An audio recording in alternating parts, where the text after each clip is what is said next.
लोकसभा सार्वत्रिक निवडणूक 2024 अंतर्गत औरंगाबाद लोकसभा मतदारसंघामध्ये झालेल्या मतदानाची मतमोजणी 4 जून रोजी बीड बायपासला असलेल्या MIT कॉलेजच्या परिसरामध्ये संपन्न होणार आहे। या मतमोजणीसाठी जवळजवळ 1000 अधिकारी कर्मचारी या ठिकाणी येणार आहेत। त्याचबरोबर निवडणूक रिंगणात असलेल्या उमेदवारांचे मतमोजणी प्रतिनिधीसुद्धा या ठिकाणी येणार आहेत। त्यांच्या येण्यासाठी वेगवेगळे मार्ग निश्चित करण्यात आलेले आहेत, वेगवेगळे प्रवेशद्वार निश्चित केलेले आहेत।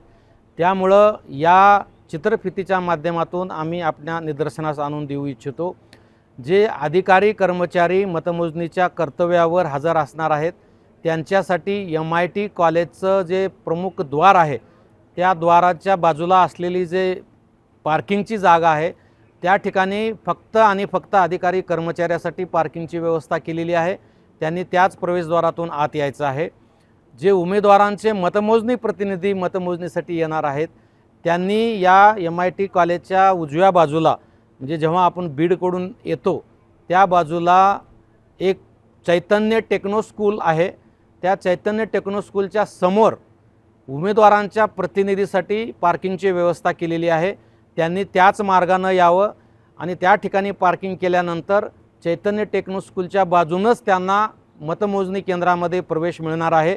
त्यांनी इकडे तिकडे न जाता त्यांच्यासाठी निश्चित केलेल्या जागेच वाहन पार्किंग करावं आणि त्यांना निश्चित करून दिलेल्या मार्गानेच त्याने मतमोजणी कक्षामध्ये प्रवेश करावा। मतमोजणीच्या दिवशी मतमोजणी ऐकण्यासाठी येणाऱ्या सर्व नागरिकांना प्रशासनातर्फे आमचं आवाहन राहील की सर्व नागरिकांसाठी पार्किंगची व्यवस्था ही जाबिंदा मैदान या ठिकाणी केलेली आहे। त्याचबरोबर दुसरं पार्किंग हे कमल नयन बजाज हॉस्पिटलच्या समोर असणाऱ्या मोकळ्या जागेमध्ये पार्किंगची व्यवस्था केलेली आहे। या पार्किंग व्यतिरिक्त अन्य कुठेही वाहनं नागरिकांनी पार्क करू नये आणि प्रशासनाला पूर्ण सहकार्य करावं असं मी आवाहन करतो। नमस्कार। 19 औरंगाबाद लोकसभा मतदारसंघाची मतमोजणी दिनांक 4 जून 2024 रोजी सकाळी 8 वाजेपासून सुरू होणार आहे। त्याच्याकरिता जे उमेदवारांचे प्रतिनिधी आहेत यांच्यासाठीचा प्रवेश हा सकाळी 7 वाजेपर्यंतच असेल।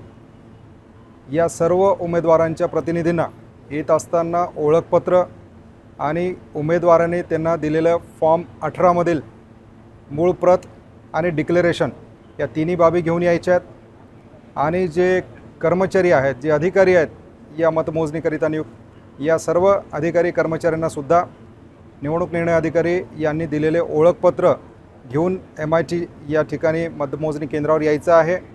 कोणत्याही व्यक्तीचा मोबाईल किंवा कुठलंही इलेक्ट्रॉनिक डिव्हाइस या ठिकाणी अलाउड नसणार आहे। त्याच्यामुळे विनंती आहे की आपण येत असताना आपले मोबाईल्स वगैरे सोबत आणू नये।